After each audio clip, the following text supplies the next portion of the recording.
راستہ وہ بھی ہے جس کا چھوٹے چھوٹے بچے جو بالغ ہونے سے پہلے مر جاتے ہیں، 1 سال 2 سال 5 سال کا بچہ جو مر گیا، صغارہم دامیس الجنہ، یہ چھوٹے چھوٹے بچے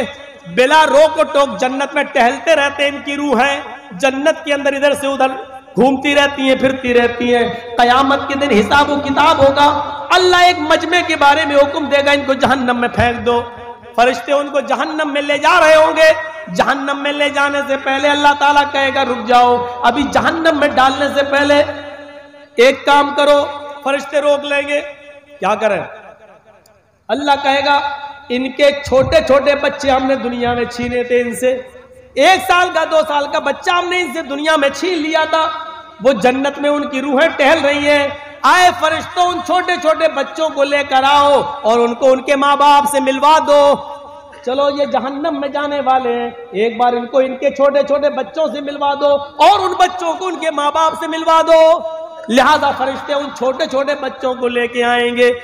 اور وہ اپنے ماں باپ سے ملیں گے، ان کو معلوم نہ ہوگا کہ میرے ماں باپ کے بارے میں جہنم میں جانے کا حکم ہو گیا ہے۔ وہ بچے اپنے ماں باپ سے باتیں کر رہے ہوں گے، اتنی دیر میں فرشتے حکم دیں گے آئے بچوں تم جنت میں چلے جاؤ، تمہارے ماں باپ کو جہنم میں جانے کا پروانہ پیش ہو چکا ہے، تمہارے ماں باپ نے دنیا میں بہت غلط کام کیے تھے اس لیے ان کو جہنم میں ڈالا جائے گا، اب بچوں تم جنت میں جاؤ، تمہارے ماں باپ کو جہنم میں ڈالنا ہے۔ جیسے ہی بچے یہ سنیں گے کہ میرے ماں باپ کو جنت میں ڈالا جا رہا ہے، بخاری شریف کی حدیث کے الفاظ ہیں فَيَأْخُذُوا بِنَاحِيَةِ ثَوْبِي، وہ چھوٹے چھوٹے بچے اپنے ماں باپ کے دامن کو پکڑ لیں گے، اپنے ماں باپ کے کرتے کو، اپنے ماں باپ کے قمیص کو پکڑ لیں گے، فَلَمْ يُفَارِقْهَا، پھر اس کو وہ چھوڑیں گے نہیں۔ وہ چھوٹے چھوٹے بچے پھر اپنے ماں باپ کے دامن کو چھوڑیں گے نہیں اور اللہ سے کہیں گے اللہ یہ انصاف تیرا میری سمجھ میں نہیں آ رہا ہے، اے اللہ دنیا میں بھی تو نے مجھے میرے ماں باپ سے دور رکھا اور آخرت میں بھی تو مجھ سے میرے ماں باپ کو دور کر رہا ہے، اگر جہنم میں ہی ڈالنا تھا اور آخرت میں بھی ہمیں ماں باپ سے دور کرنا تھا تو پھر میرے پروردگار تو نے دنیا میں مجھے میرے ماں باپ سے دور کیوں کیا؟ فَلَمْ يُفَارِقْهَا، اے اللہ اس بات کا جواب تجھے دینا ہے، دنیا میں بھی تو نے مجھے میرے ماں باپ سے دور رکھا اور آخرت میں بھی میرے ماں باپ سے دور کر دیا، نہیں اے اللہ اگر دنیا میں دور کیا تو آخرت میں مجھے میرے ماں باپ کی محبت عطا فرما دے۔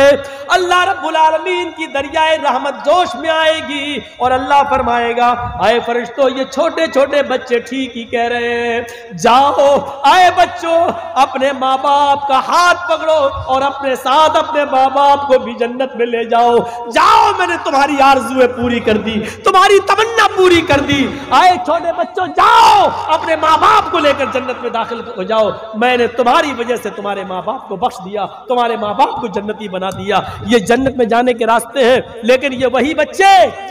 بچے جنت میں لے جائیں گے جن بچوں کے انتقال پر ان کے ماں باپ نے صبر کیا ہوگا، انا للہ و انا الیہ راجعون پڑھا ہوگا اور کہا ہوگا اللہ تیری امانت تھی تو نے لے لی، جنہوں نے صبر کیا ہوگا، چیخے چلائے ہو، نوحہ کیا ہو، ماتم کیا ہو، گلگلا کر اور بال نوچ کے کپڑے پھاڑ کر روئے ہو، ایسے بچے اپنے ماں باپ کو جنت میں نہیں لے جائیں گے اور نہ اللہ تعالیٰ ان کو جنت میں داخل کرے گا، ان ماں باپ کو جنت میں داخل کرے گا جو اپنے بچوں کے انتقال پر جنہوں نے صبر کیا ہوگا اور کہا ہوگا انا للہ و انا الیہ راجعون۔ تو میرے پیارے ساتھیوں یہ تھیں چند بنیادی باتیں جو جنت میں لے جانے کے راستے تھے، کامیاب مومن کی نشانیاں تھیں جو ہم نے آپ کو اس خطبے کے اندر، اس تقریر کے اندر بیان فرمائی ہے۔ مجھے امید ہے کہ جنت میں جانے والے راستوں پہ آپ چلیں گے، وہ اعمال کریں گے جو اعمال آپ کو جنت کے اندر لے جائیں اور ان گناہوں سے بچیں گے جو گناہ سے ہم جہنم سے بچ سکتے ہیں۔ میرے بھائیوں اپنی زندگیوں میں انقلاب پیدا کیجئے اور جنت میں جانے والے اعمال کو کریے اور اللہ سے دعا کیجئے، اور یاد رکھیے یہ ضروری نہیں ہے کہ آپ زندگی بھر جنت میں جانے والے اعمال کرتے رہیں اور آپ جنت میں چلے جائیں، ضروری نہیں ہے۔ کیونکہ آخری وقت انما الاعمال بالخواتیم،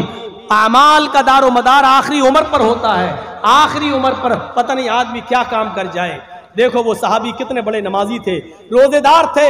حج بھی کیے تھے، پوری زندگی فجر کی نماز کبھی نہیں چھوٹی، تہجد کی نماز بھی پڑھتے تھے۔ جب احد کی لڑائی ہو رہی ہے، احد کی جنگ ہو رہی ہے، تو اس میں لڑ رہے ہیں، سب سے پہلے تیر انہوں نے چلایا، کافر پہ سب سے پہلے حملہ انہوں نے کیا، بڑھ چڑھ کے حصہ انہوں نے لیا، کئی کافروں کو مارا اور مارتے چلے گئے۔ صحابہ دیکھ رہے ہیں بڑا بہادر ہے، اللہ کے رسول دیکھیے کتنا لڑ رہا ہے، کیسا نمازی ہے، روزے دار ہے، حج کیا ہوا ہے، بڑا نیک انسان ہے، آج میدان جنگ میں کتنا ہمت سے لڑ رہا ہے، موت سے نہیں ڈرتا ہے، صفوں کی صفوں کو چیرتا چلا جا رہا ہے۔ اللہ کے نبی کہتے ہیں ہاں لیکن لڑنے والا ہے جہنمی۔ دیکھ رہے ہیں آپ ایک صحابی کے بارے میں اللہ کے نبی کیا کہہ رہے ہیں، جس نے ایک بھی نماز نہیں چھوڑی، تہجد کی نماز نہیں چھوڑی، فجر کی نماز نہیں چھوڑی، لیکن جب لڑ رہے ہیں احد کے میدان میں تو کافروں کو مارتے چلے جا رہے ہیں۔ صحابہ نے کہا خوشخبری ہو، دیکھو کتنی بہادری سے لڑ رہا ہے۔ اللہ کے رسول نے کہا وہ جہنمی ہے۔ ایک صحابی نے تجسس کیا، پیچھا کیا، دیکھیں جہنمی کیسے، کیا دیکھتے ہیں کہ وہ کئی کافروں کو مارتا چلا جا رہا ہے، تھوڑی دیر کے بعد دیکھتے ہیں کہ ایک کافر کی تیر اس کے سینے پہ لگتی ہے اور وہ گر جاتا ہے، پھر کافروں نے اس کو تلواروں سے مارنا شروع کر دیا اور آدھا تڑپتا ہوا چھوڑ گئے، آدھا تڑپتا ہوا چھوڑ گئے۔ وہ آدمی کرا رہا ہے، تکلیف سے وہ صحابی کرا رہے ہیں، یہ صحابی دیکھ رہے ہیں۔ اللہ کے رسول نے اس کو جہنمی کیوں کہا ہے سمجھ میں نہیں آتا، لڑ تو بڑی بہادری سے رہا لیکن جہنمی کیوں کہا ہے، اس نے کئی کافروں کو مارا پھر بھی جہنمی کیوں کہا اللہ کے رسول نے؟ کیا دیکھا کہ یہ صحابی تڑپ رہے ہیں، جب زخم برداشت نہیں کر سکے، تکلیف برداشت نہیں کر سکے تو انہوں نے وہ تلوار زمین پہ گاڑی اور اپنا سینہ اس تلوار کے اوپر رکھ دیا اور اپنا وزن اس کے اوپر ڈال دیا اور مر گئے، یعنی خودکشی کر لی، موت میں جلدی کر لی، خودکشی کر لی۔ وہ صحابی دوڑتے ہوئے آئے جو دیکھ رہے تھے، کہتے ہیں اشہدو ان لا الہ الا اللہ وان محمد عبدہ ورسولہ۔ اللہ کے نبی نے کہا تم تو ویسے ہی مسلمان ہو، اسلام لا چکے ہو، پھر آج اچانک یہ کلمہ پڑھنے کی وجہ؟ فرمایا آپ نے کہا تھا کہ وہ لڑ رہا وہ جہنمی، آج میں نے اس کو اپنی آنکھوں سے دیکھا ہے۔ اے اللہ کے نبی بہت اچھی طرح لڑ رہا تھا لیکن جب زخموں سے چور ہو گیا تو اس نے تکلیف برداشت نہیں کر پایا اور اس نے جلدی موت کے لیے اپنی تلوار سے اپنا سینہ چاک کر لیا اور اپنے آپ کو مار ڈالا۔ اللہ کے نبی فرماتے ہیں کہ ایک آدمی زندگی بھر نیک عمل کرتا ہے یہاں تک کہ اس کے اور اس کے جنت میں جانے میں ایک ہاتھ کی دوری رہ جاتی ہے، ایک بالشت کی دوری رہ جاتی ہے، لیکن یہیں سے اللہ اس کی نیت کو بدل دیتا ہے، اس کا دل کا ارادہ بدل دیتا ہے اور وہ آدمی پھر گناہ کے کام کر جاتا ہے، جہنم میں چلا جاتا ہے۔ دیکھیے یہ صحابی جنتی ہوتے ہوتے رہ گئے اور جہنم میں چلے گئے۔ میرے بھائیوں غور کرو، کیوں؟ کیونکہ انہوں نے خودکشی کر لی۔ صبر کرتے اس بیماری میں، درد سے کرا رہے تھے اور دعا کرتے اللہ تو اگر زندگی بہتر سمجھتا تو زندگی دے اور اگر میرے لیے مرنا بہتر ہے تو مجھے موت دے دے۔ اگر یہ دعا کرتے اور تکلیف برداشت کرتے اور جلدی نہیں کرتے، تلوار سے اپنا سینہ چاک نہیں کرتے تو آج جنتی ہوتے، لیکن دیکھیے زندگی بھر نیک عمل کیا پھر بھی جہنم میں چلے گئے، آخری وقت میں غلط کام کر گئے۔ تو ضروری نہیں ہے، کوشش کریے کہ آخری وقت ہماری زبان سے لا الہ الا اللہ نکلے۔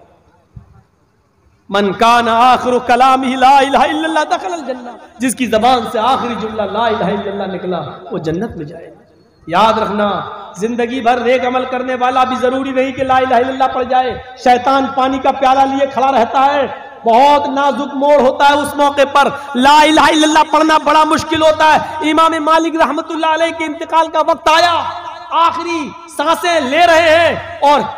ایسے کرتے جا رہے ہیں اور کہتے جا رہے ہیں ابھی نہیں، ابھی نہیں، ابھی نہیں۔ لوگوں نے کہا امام مالک سے یہ کیا ہو گیا آپ کو، کیا بڑبڑا رہے ہیں آپ؟ انہوں نے کہا یہ سامنے جو کھڑا ہے نا، یہ میری آنکھوں کے سامنے یہ شیطان ہے۔ انہوں نے کہا لوگوں نے کہاں ہے؟ کوئی تو نہیں دکھ رہا ہے۔ کہ تمہیں نہیں دکھے گا، مجھے دکھ رہا ہے کیونکہ میری جاگنی کا عالم ہے، میرے مرنے کا وقت قریب ہے، اس لیے شیطان پانی کا پیالہ لے کر میرے سامنے کھڑا ہے، مجھ سے کہہ رہا ہے اے امام مالک زندگی بھر میں تمہارا پیچھا کرتا رہا لیکن زندگی میں کبھی تم نے کوئی گناہ کا کام موقع نہیں دیا، تم اللہ کے پاس بالکل ایمان کے ساتھ جا رہے ہو، پاک و صاف ہو کر جا رہے ہو، اللہ والے بن کر جا رہے ہو، اب تو خوش ہو، میں اس شیطان سے کہہ رہا ہوں ابھی نہیں، ابھی نہیں، ابھی نہیں، یعنی ابھی پاک و صاف نہیں ہوں، کیونکہ تو میرا پیچھا کر رہا ہے، پتہ نہیں آخری وقت میں تو کون سا گناہ کروا جائے، آخری وقت میں تو مجھ سے کون سی غلط حرکت کروا جائے اور میں جنت کے بجائے جہنم کا شکار ہو جاؤں، ابھی نہیں، ابھی نہیں۔ پھر کلمہ پڑھتے ہیں، لا اشہد ان لا الہ الا اللہ، اشہد ان لا الہ الا اللہ۔ میرے بھائیوں سنو، آخری جملہ مرنے سے پہلے جس کا نکل گیا لا الہ الا اللہ اور اس کے بعد اس کی روح نکل گئی، یقیناً وہ جنتی ہے، یقیناً وہ جنتی ہے۔ اس لیے ایسے اعمال کرو جو آخری وقت میں آپ کو کی زبان سے کلمہ پڑھوانے پر مجبور کر دے، آپ کی زبان سے نکل جائے لا الہ الا اللہ۔ یہ عادت اسی کی ہوگی جو زندگی میں نیک عمل کرنے کی عادت ڈالے گا، اچھے عمل کرے گا، وہی مرنے سے پہلے لا الہ الا اللہ پڑھنے کی توفیق اس کو مل سکتی ہے۔ ورنہ میرے بھائیوں کوئی ایکسیڈنٹ میں مر جاتا ہے، کوئی کیسے مر جاتا ہے، اور زندگی آپ دیکھ رہے ہیں کرونا میں کتنے بڑے بڑے اپنی جمعیت و جماعت کے بزرگ علماء اس دنیا سے جا چکے ہیں۔ میرے بھائیوں موت نے کسی کو نہیں چھوڑا ہے، ہمیں اور آپ کو بھی اسی راستے پہ چل رہے ہیں اور اس کی آخری منزل قبرستان ہے۔ یاد رکھیے گا سب کو جانا ہے اور سب کو مرنا ہے۔ مال و دولت کی محبت ہونی چاہیے لیکن اتنی نہیں جو ہمارے دین کو ہم سے چھین لے۔ دنیا میں مال مانگو اللہ سے، دولت مانگو اللہ سے، تو ایک دعا اللہ کے نبی نے بتائی، اللہ نے بتائی، وہ دعا پڑھو آپ کو سب کچھ ملے گا، دنیا ملے گی۔ آپ دعا مانگو اللہ سے، ربنا آتنا فی الدنیا حسنہ وفی الآخرۃ حسنہ وقنا عذاب النار۔ آپ کو دنیا بھی ملے گی، آخرت بھی ملے گی، مال و دولت بھی ملے گی، آخرت کی نیکیاں بھی ملیں گی۔ آپ دنیا بھی کماؤ اور آخرت بھی کماؤ، ایسے عمل اس دنیا میں کرو لیکن صرف دنیا کمانے کے چکر میں آخرت کو برباد مت کیجیے۔ مجھے کل لمبا سفر کر کے لال بتھانی کی طرف جانا ہے میرے بھائیوں۔